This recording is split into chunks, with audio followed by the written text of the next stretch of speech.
Something I've noticed lately is that people seem to take such shame in being alone, when in fact, being alone is a healthy way to live and to be as a human being. And so today, let's go to a cafe together and let's just sit and let's just be alone together for a bit. Let's think about what it means to be alone and why being alone can be so empowering for the soul, for the self, for you.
Imagine that we created a world where people feel more alone than ever.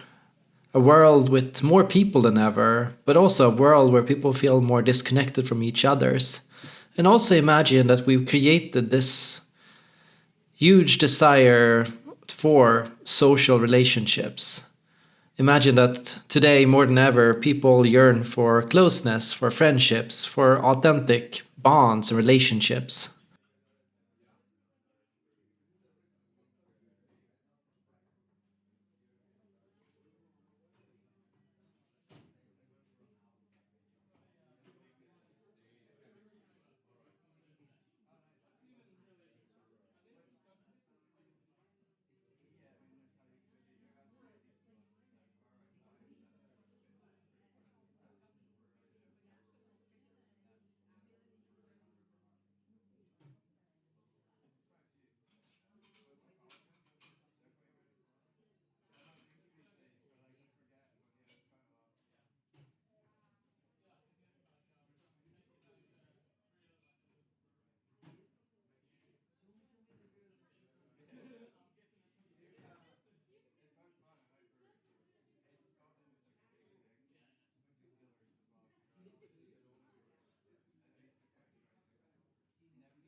We all want to have friends and to have people around us with whom we can share our lives. And while that's a positive and good thing to have, at the same time, is it not also good? Is it not also right? Is it not also important to learn to have fun by yourself? To learn to just amuse yourself, to sit with your own imagination, to tell stories to yourself, to go out and to take care of yourself? Is it not important to treat you out for dinner once in a while? Is it not important to go to the movie alone once in a while? Is it not important to go out with a book once in a while? I think because sometimes there can be such a stigma associated with being alone in public when other people can see you, many people choose to be alone only at home, feeling they can only truly be alone at home, and feeling that if they're out alone, if they're at a cafe alone, if they're in a park alone, that there might be perhaps something wrong with them. But is that not a huge price to pay for the desire to maintain a social image of yourself as socially desirable?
Recently, I made a new friend and he asked me a question.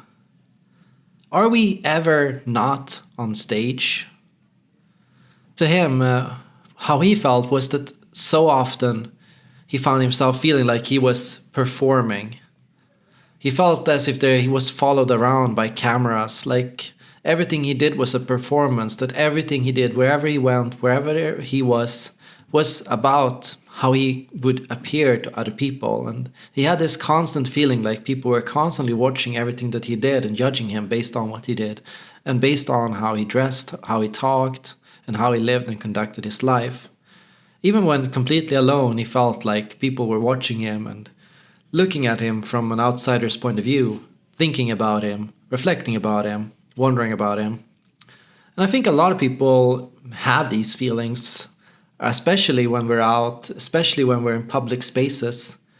What if they think I'm weird? What if they think there's something wrong with me? What if they are or don't like me? Or what if I did something wrong? Or what if I said something awkward to the barista? Or what if I did something I shouldn't have?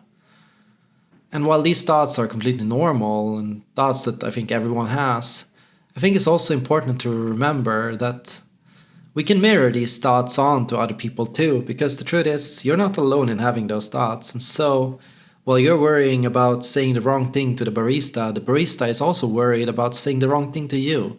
The truth is, perhaps this barista is thinking nothing at all about us, because they're so worried about what we are thinking about them. And there can be something empowering to be found in this thought.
Most people don't know who you are, don't think about you, don't wonder about you, and have little interest in you.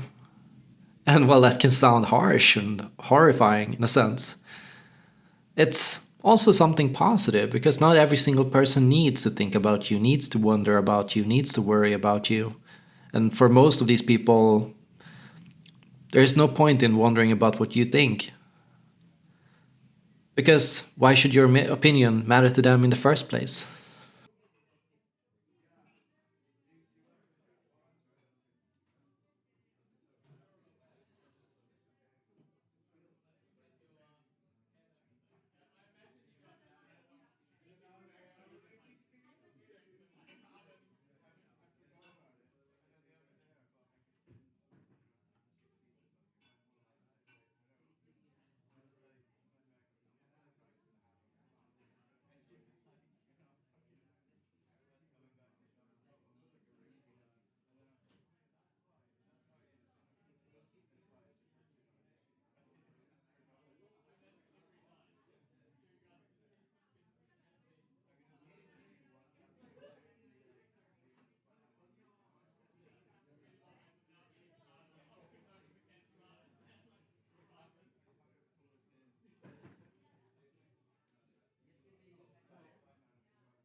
Sometimes I wonder about who's driving the car.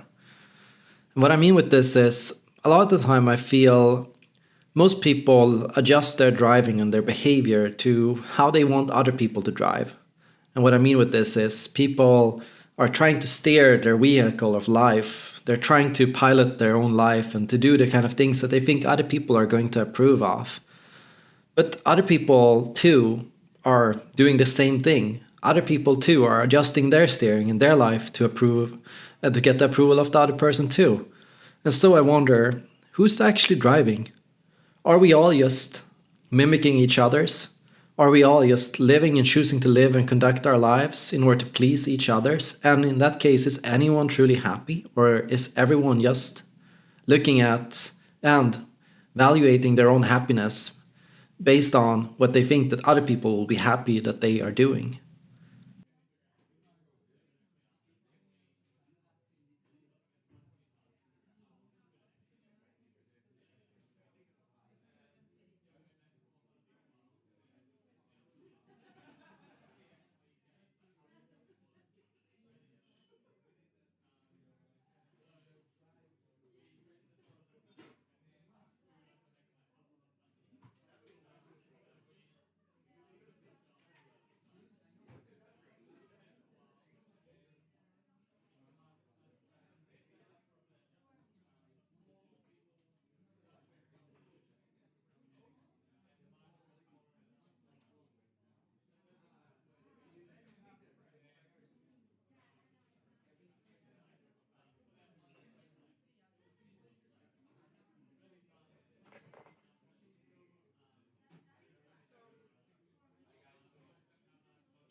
I don't say this to be depressive or to be sad, and in a sense, I find there's little to be sad about when it comes to these things. Because you should be the most important person in your own life. You should live and conduct yourself primarily based on what kind of a person that you want to be, and based on what kind of morals that you have, and based on what values that you have. And if people could learn to be a little bit more selfish in a healthy way, I think everyone would also be a little bit more happy. And if we can find the confidence, the comfort to be able to express ourselves and who we are in every situation we enter, be it a cafe, or be it a cinema, or be it a park, or be it at home, I think we can all send a positive message to one another. Because I am able to be myself and to do what I want, I show other people in turn that they too can be themselves and can do and be what they want. And I think when we're able to do these things, we can also create another space of deeper closeness and friendship and authenticity.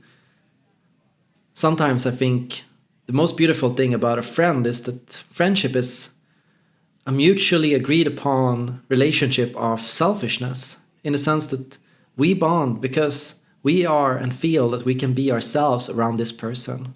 We bond because we feel that this person is and will allow us to say and speak our mind, to share what we feel, to do what we want to do.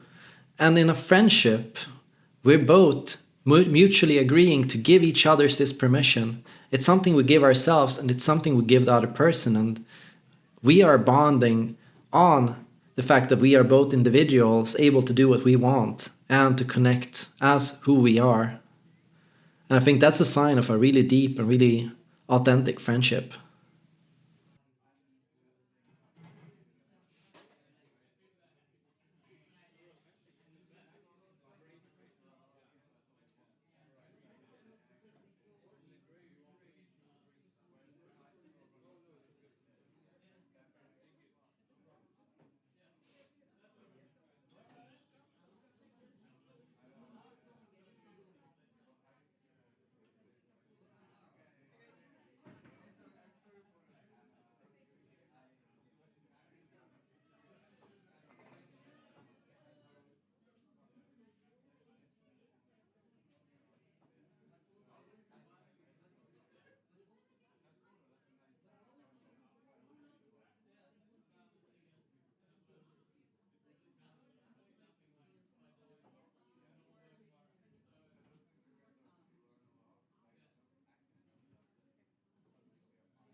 There's little reason to judge other people for being socially anxious, or for worrying about being alone, or for worrying about being disapproved of or being rejected.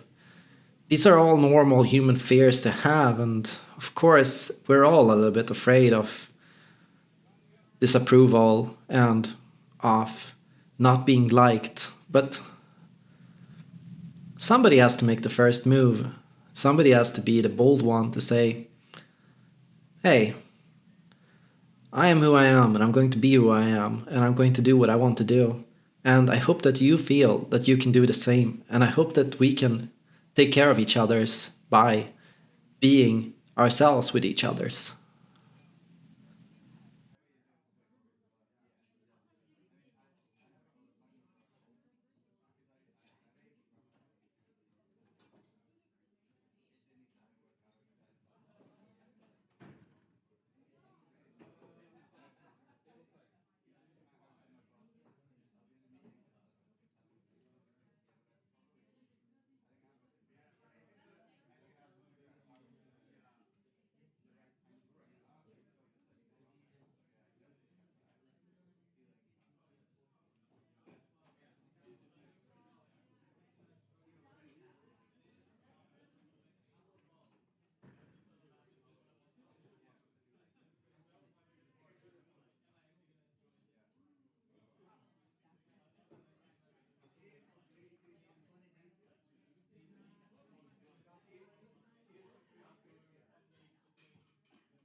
Well, over the last years, I've become a lot more confident being an outgoing person, being extroverted, being out with others, talking to others.